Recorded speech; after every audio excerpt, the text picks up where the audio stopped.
তিনি তার তাত্ত্বিক বক্তব্যের মধ্য দিয়ে সমস্যাগুলোকে অত্যন্ত চমৎকারভাবে সুন্দর করে তুলে ধরেছেন। বিষয়টা হচ্ছে যে আসলে গণতন্ত্র জিনিসটা কি, আমার কাছে যেটা মনে হয়, আমি খুব সাদা মাঠা ভাষায় কথা বলি, আমার কাছে যেটা মনে হয় স্বাভাবিকভাবে যে বৃহত্তর জনগোষ্ঠী যেভাবে দেশ চালাতে চায় সিস্টেমটাই হচ্ছে গণতন্ত্র, যদি তাদের কথা মতো দেশ চলে, অর্থাৎ জনগণ কথাটাও কিন্তু খুবই আপনার আপেক্ষিক। আমরা তো সবাই জনগণের প্রতিনিধি, আমরা যখন নির্বাচন করি জনগণের প্রতিনিধি হয়ে আসি। আওয়ামী লীগও জনগণের প্রতিনিধি এসেছিল, আপনার হিটলারও জনগণের প্রতিনিধি হিটলার হয়ে গিয়েছিল, তাই না? তো বিষয়গুলো খুব আপেক্ষিক। মোটা কথা আমি যেটা বুঝি যে গণতন্ত্র মানে হচ্ছে যে একটা দেশের মানুষ যেভাবে, বৃহত্তর জনগোষ্ঠী যেভাবে চাইবে সেইভাবে দেশটাকে পরিচালনা করা, এবং সেটা একটা রুল বেসড আপনার নিয়মের মধ্য দিয়ে চলা। এটা আপনার মূলত নির্ভর করে যে আপনার কিভাবে আপনি এটাকে চর্চা করছেন। গণতন্ত্র আসলে একটা সংস্কৃতি, আপনার চিন্তা ভাবনা চলাফেরা সবকিছুর মধ্যেই যদি এর প্রতিফলন না থাকে তাহলে গণতান্ত্রিক হওয়া যায় না, গণতন্ত্র রাষ্ট্র গঠন করা যায় না। Not possible. আমি ভাববো একরকম, কাজ করবো আরেক রকম, এটা দিয়ে আপনার গণতন্ত্র প্রতিষ্ঠা হবে না। যে কারণে বাংলাদেশে আমার কাছে মনে হয় যে গণতন্ত্র কখনোই একমাত্র সুযোগ লম্বা নিরবিচ্ছিন্ন সময় পায়নি এটাকে কালচার করার। একমাত্র প্রেসিডেন্ট জিয়া রহমান সাহেবের সময় এর শুরু করেছিলেন, তিনি চর্চা শুরু, পরবর্তীকালে দেশনেত্রী খালেদা জিয়া তিনিও শুরু করেছিলেন, কিন্তু সেটাও শেষ পর্যন্ত আপনার রাখা যায়নি, আপনার অন্য হচ্ছে। আর আওয়ামী লীগের সঙ্গে তো গণতন্ত্র যায়ই না, ওরা মুখে বলেছে সবসময় গণতন্ত্রের কথা, কাজটা করেছে একটু উল্টো। যে কারণে গণতন্ত্র এখানে কখনোই আপনার, যেটাকে আপনারা বলছেন টেকসই কথাটা খুব চমৎকার কথা, সাস্টেইনেবল। আরেকটা কথা আমরা বলি লাকসই প্রযুক্তি, আর হচ্ছে টেকসই গণতন্ত্র। হ্যাঁ, এখন টেকসই গণতন্ত্রের জন্য তো আপনার যে সমস্ত দেশগুলোতে গণতন্ত্র আছে, পাশ্চাত্যে 1000 বছর লেগেছে, 300, 400, 500 বছর লেগেছে। আমরা তো একটুতে অস্থির। আমরা আপনার আজকে 5 মাসও হয়নি এই সরকারের, এখনই বলছি যে সরকার ব্যর্থ। এটাকে আপনি গণতন্ত্রের কোন জায়গায় ফেলবেন? এটা আসলে এত অসহিষ্ণুতা, ভীষণভাবে অসহিষ্ণুতা। এই অসহিষ্ণুতা নিয়ে কখনো আপনার গণতন্ত্রকে টেকসই করা সম্ভব হবে না।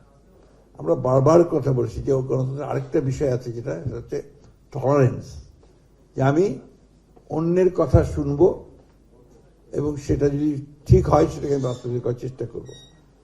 আমি হয়তো তার সঙ্গে একমত নই, কিন্তু তার কথাটা যেন সে বলতে পারে, সেই পরিবেশটা, সেই সংস্কৃতির জন্য আমি সবকিছু করব, এই তো কথাটা। কিন্তু দুর্ভাগ্যজনকভাবে এই কাজগুলো আমাদের এখানে খুব কম হয়েছে। আপনারা দেখুন, চিন্তা করে যে বাংলাদেশ স্বাধীন হওয়ার পরে আমরা তো আশা করেছিলাম যে একটা চমৎকার এই টেকসই গণতন্ত্র হয়ে যাবে এখানে, ঠিক উল্টোটা হয়েছে। আপনার শেখ মুজিবুর রহমান সাহেব তার আওয়ামী লীগকে নিয়ে এই দেশে একটা চরম দুঃশাসন, গণতন্ত্র বিরোধী একটা স্বৈরাচারী শাসন চালিয়ে গেছে, এবং শেষ পর্যন্ত একটা একদলীয় শাসন ব্যবস্থা চলে গেছে। পরবর্তীতে আসেন এরশাদ সাহেব, আবার সেই 1990-91 সালে যে সম্ভাবনা আসছিল একটা গণতন্ত্রে আসার, সেটাকে আবার এরশাদ সাহেব সেটাকে নষ্ট করেছেন।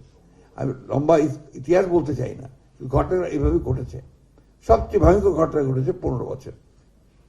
শেখ হাসিনা গণতন্ত্রের নাম করে একেবারে গণতন্ত্রকে ধ্বংস করেছেন, এবং গণতন্ত্রের প্রত্যেকটা প্রতিষ্ঠানকে ধ্বংস করেছেন।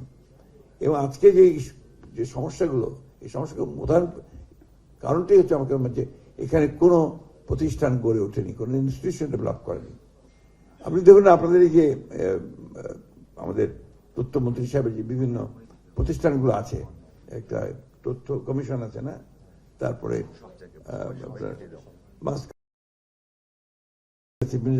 সেই প্রতিষ্ঠানগুলোর অবস্থা দেখুন কি অবস্থায় হয়েছে, সেগুলোতে কিভাবে এক একজন এক এক সময় এক একভাবে চিন্তা ভাবনা করে কিভাবে সেগুলোকে বিনষ্ট করেছে।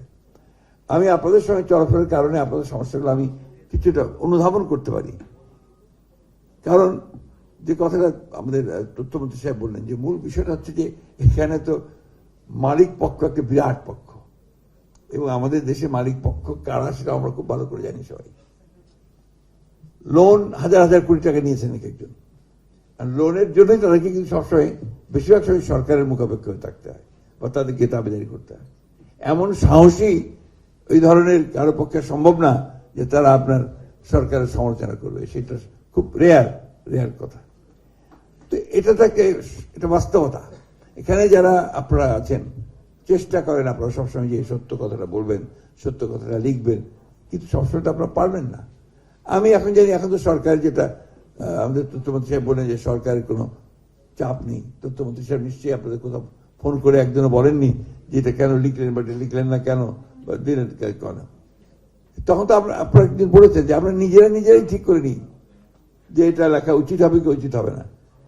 তো সেটা আপনারা কেন করেন? এখন তো করার কোনো দরকার নেই, প্রয়োজনে কেউ তো আপনাকে তুলে নিয়ে যাবে না বা আয়না ঘরে দিয়ে দেবে না। Write the truth. এই জিনিসটা আপনার নিজের উপর নির্ভর করবে আমাদের।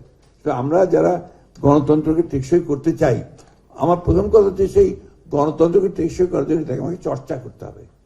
আমরা যারা গণতন্ত্রের জন্য কাজ করছি, গণতন্ত্রের জন্য লড়াই করছি, সংগ্রাম করছি, আর 3 মাস 4 মাস গেল না আমরা এখন রাস্তায় নেমে গেছি।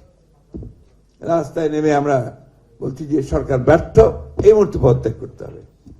আমরা বলছি যে 5 বছর যেতে দেবো না, একদম ফ্যাসিস্ট ভাষায়, আওয়ামী লীগের ভাষায় কথা বলা হচ্ছে, হাসিনার ভাষায়, যে 5 বছর যেতে দেবো না, আগেই শেষ করে দেবো।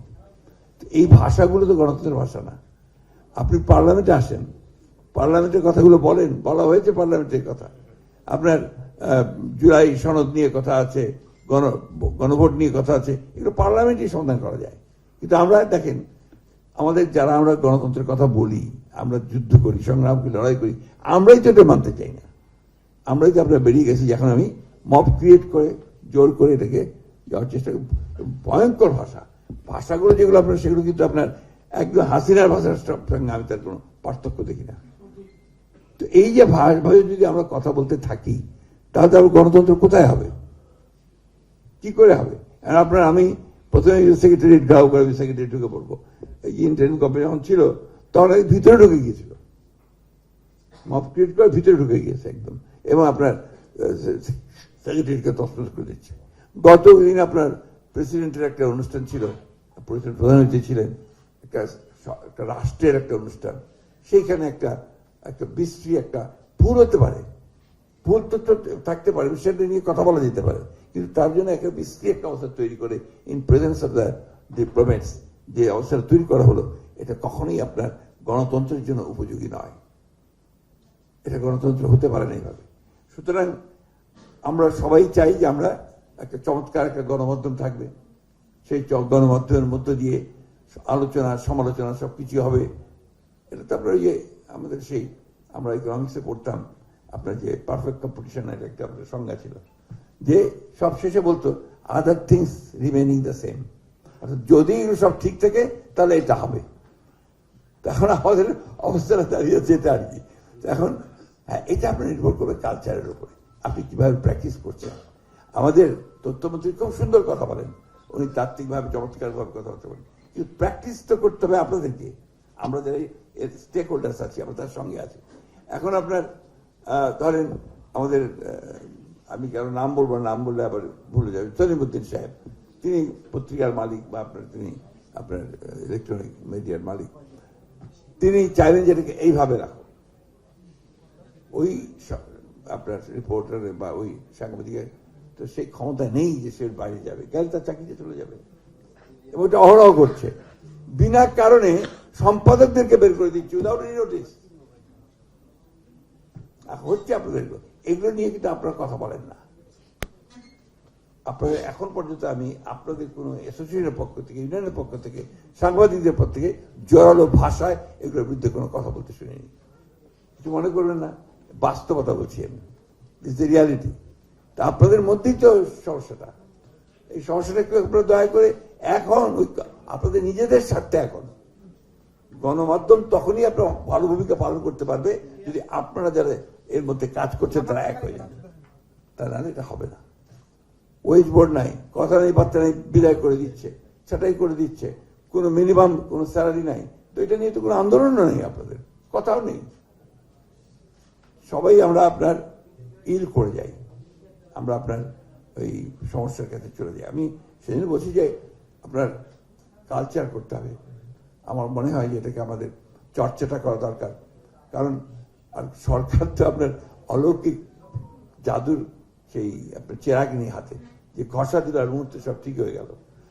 সরকারকেও তো চেষ্টা করতে হবে। হ্যাঁ, সরকারকে অবশ্যই আপনারা সবসময় রাখবেন, চোখে চোখে রাখবেন, সরকার ভুল করছে সেটা তুলে ধরবেন, কিন্তু তাকে সময়ও দিতে হবে। তো এখন পর্যন্ত আমি সেদিন দেখলাম একটা টকশো হচ্ছে আপনার কোনো একটা ইলেকট্রনিক চ্যানেলে, সেই টকশোতে বলা হচ্ছে সরকারের ব্যর্থতার 4 মাস, টকশোর হেডলাইন।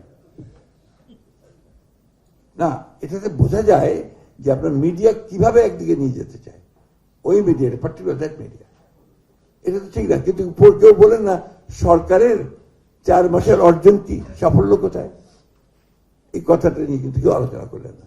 আর এই টক শো গুলোতে আলোচনা শুনলে মনে হবে যে এই আপনার মানে সরকার চরম ব্যর্থ, সব সরকারি ধ্বংস হয়ে গেছে, আপনার এখানে কিছু নাই। তো এই যে মানসিকতাগুলো আলোচনা, আর যে এখন দেখবেন আপনাদের চাইতে ভয়ঙ্কর হয়ে এসছে কিন্তু আপনার সোশ্যাল মিডিয়া। এটা আরো ভয়ঙ্কর, এক মুহূর্তে সব ডিস্ট্রয় করে দিতে পারে। একটা মানুষের সারা জীবনের অর্জন একটা ছোট্ট একটা রিল তৈরি করে বাস শেষ করে দিল। এই যে আপনার একটা প্রবণতা চলে এসছে, এই যে একটা ভয়াবহ একটা অবস্থা চলে এসছে, এটা একদিনে একজনের পক্ষে আপনার সব ঠিক করা সম্ভব না। সারা পৃথিবীতেই, আমি আজকে সকালে আমার ওখানে কয়েকজন নেপালি ডক্টর এসেছিলেন, এরা আপনার আমার বাংলাদেশে এসছেন আই ক্যাম্প করার জন্য। এদের আপনার কতগুলো হাসপাতাল আছে, এনজিও আছে, তারা আপনার দেশেও করে, আমাদের দেশে আমরা যোগাযোগ করি, তারা এসছে। আমার ঠাকুরগাঁয়ে আপনার ওরা একটা আই ক্যাম্প করেছে। তো তার মধ্যে ভদ্রলোক আছেন যারা এখানে মেডিসিন পড়েছেন, এখানে পড়ে তারপরে চলে গেল। তাই বলে আপনাদের দেশের অবস্থা কি? আমাদের তখন আমরা টালমাটাল, এই আজকে এক সরকার যায়, কালকে এক সরকার আসে। আর জেএনজির এই বিদ্রোহের পরে এখন তো আরো খারাপ অবস্থা। কি বলে, এখন তো সব মন্ত্রী হচ্ছে আপনার সব ইয়াং ম্যান, সমস্ত বয়সের লোকজন। তারা আজকে এক সিদ্ধান্ত নিচ্ছে, ওটাকে বদলে 3 দিন পরে আরেকটা সিদ্ধান্ত নিচ্ছে। ফলে আমরা খুব বিপদগ্রস্ত হয়ে আছি। দিস জেনারেল আপনার নেপালের সাধারণ যারা রাজনীতির সঙ্গে জড়িত না তাদের বক্তব্য। এটা একটা ট্রানজিশন পিরিয়ড হচ্ছে আপনার এখানে না, শুধু সারা পৃথিবীতেই, বিশেষ করে আপনার আমাদের এই এশিয়ার দেশগুলোর মধ্যে। একেবারে যে কথাটা আমার মনে, যে আমাদের তথ্যমন্ত্রী সাহেব ওই জায়গাটাতে আসেননি, যে একমাত্র রেজিমেন্টেড সরকারগুলো ছাড়া, দেশ ছাড়া আর সব দেশে কিন্তু প্রায় একই অবস্থা আপনার মিডিয়া। এখানে মিডিয়াকে তার নিজের পায়ের উপর দাঁড়াতে হবে, তার ইনস্টিটিউশনগুলোকে তার নিজেকে তৈরি করতে হবে, এবং সেটা আপনার মালিক এবং সাংবাদিকদের মধ্যে একটা সম্পর্কের মধ্য দিয়ে গড়ে উঠতে হবে। সরকারের সঙ্গে সেভাবে থাকবে, কিন্তু একক কারো পক্ষে এইভাবে ব্যবহার করাটা সম্ভব না। আমি যে কথা বলতে চাই সেটার মূল কথা যেটা, যে আজকে এই পেপারটার মধ্যে দিয়ে আপনার অত্যন্ত গুরুত্বপূর্ণ বিষয় সামনে নিয়ে এসছেন। এটা অত্যন্ত সত্য কথা যে গণমাধ্যম যদি আপনার শক্ত থাকে তাহলে একটা গণতন্ত্র টেকসই হতে পারে, এভাবে থাকবে, এটাই তো স্বাভাবিক। কিন্তু বাকি জিনিসগুলোকে আমরা দেখতে হবে যে কোন কোন জায়গাগুলোতে আমাদের খাত, আমাদের আপনার ক্ষতিগুলো রয়েছে। এর মধ্যে সবচেয়ে বেশি আমি যেটা মনে করি যে যদি আমরা ইনস্টিটিউশনগুলোকে ডেভেলপ করতে না পারি তাহলে এটা হবে না। তাই প্রথম কাজ হচ্ছে আমাদের ইনস্টিটিউশনগুলোকে ডেভেলপ করা, যেটা আমাদের তথ্যমন্ত্রী সাহেব বলেছেন যে ইনস্টিটিউশনগুলো ডেভেলপ করার জন্য কতগুলো কাজ আমাদেরকে করতে হবে, সেই কাজগুলো আমরা করতে চাই। খুব কঠিন কাজ। আপনার যুক্তরাজ্য 16 বছর বয়সের নিচে সোশ্যাল মিডিয়া ব্যান করে দিয়েছে, অস্ট্রেলিয়া ব্যান করে দিয়েছে, ফ্রান্স ব্যান করেছে। তাহলে দেখুন কি ফ্রান্স, তাহলে দেখুন কি ভয়াবহ রকমের আক্রমণ হচ্ছে এই সোশ্যাল মিডিয়ার মাধ্যমে, যে আপনার একেবারে বন্ধ করে দিতে হচ্ছে এত শক্তিশালী মাধ্যমকে। কিন্তু উপায় নেই, কারণ সব ধ্বংস হয়ে যাচ্ছে। এই জায়গায় অতি দ্রুত, অতি অল্প সময়ের মধ্যে সরকার সবকিছু ঠিক করে ফেলবে এটা মনে করার তো কোনো কারণ নাই। আর এই সরকার যে একটা ট্রানজিশনের মধ্যে দিয়ে এসছে, আপনার বিএনপিকে সবসময় আপনাদের মনে রাখতে একটা কথা, বিএনপির একটা আমি কি বলবো, এটা একটা ডেস্টিনি বোধহয়, যে বিএনপি সবসময়ই আপনার একটা ধ্বংসস্তূপ পায়। উত্তরাধিকার সূত্রে যখন আসে তখন একটা ধ্বংসস্তূপ। আপনারা দেখেন গ্যাসের সংকট হচ্ছে, গ্যাসের সংকট কি বিএনপি তৈরি করেছে? লাস্ট গভর্নমেন্ট একটা এক্সপ্লোরেশন করে নাই, একটা আপনার এক্সপ্লোরেশন দিকে যায় নাই, এবং যে সিস্টেম তৈরি করেছিল যে ইম্পোর্ট ছাড়া আর কোনো কিছু করা যাবে না অবস্থা, গোটা ইকোনমিটাকে সেভাবে তৈরি করেছিল। আপনার এনিওয়্যার আপনি যাবেন, ইটকেসি আপনার সবাই জানেন বিদ্যুতের ক্ষেত্রে কি হয়েছে, এই সমস্ত আপনার ওই কুইক রেন্টাল পাওয়ার হাউস নিয়ে এসে ধ্বংস করে দিয়েছে। এখন সে বিদ্যুৎ নিয়ে আমাদের সমস্যা পড়তে হচ্ছে। ব্যাংকগুলো শেষ হয়ে গেছে, কিচ্ছু নাই এগুলো, লক্ষ লক্ষ, আপনারা আমার চেয়ে ভালো জানেন সভাপতি। এখন ওই ব্যাংকগুলোকে ঠিক করতেই তো আপনার অনেক সমস্যা তৈরি হচ্ছে। যাই হোক, আমাদের আপনার সময় হয়ে আসছে, আমি বক্তব্য শেষ করব। আমি শুধু এই কথা বলতে চাই, আপনারা অস্থির হবেন না, এবং আপনারা ধৈর্যটাকে রাখতে হবে, সহনশীলতা রাখতে হবে, নাহলে গণতন্ত্রকে কখনোই এগিয়ে নেওয়া যাবে না। আর পরমত সহিষ্ণু হতে হবে, এটা আমাদের সবাইকেই হতে হবে, সরকারকে হতে হবে, মিডিয়াকে হতে হবে, এবং যারা মালিক আছে তাদেরকে হতে হবে। এই বিষয়গুলোকে সামনে রেখে আসুন সামনের দিনগুলোতে আমি বিশ্বাস করি যে আমাদের নেতা তারেক রহমান সাহেব, তিনি যেভাবে চিন্তা ভাবনা করে এগুচ্ছেন, কাজ করছেন, আমরা যদি সময় নিয়ে ধৈর্য ধরে তার সঙ্গে কাজ করি, ধৈর্য কথাটা খুব ইম্পর্টেন্ট আছে এখানে, যদি কাজ করি তাহলে নিশ্চয়ই আমরা একটা জায়গায় পৌঁছতে পারবো, যেখানে গণতন্ত্রকে একটা টেকসই জায়গায় আমরা নিয়ে যেতে পারবো। এই কথা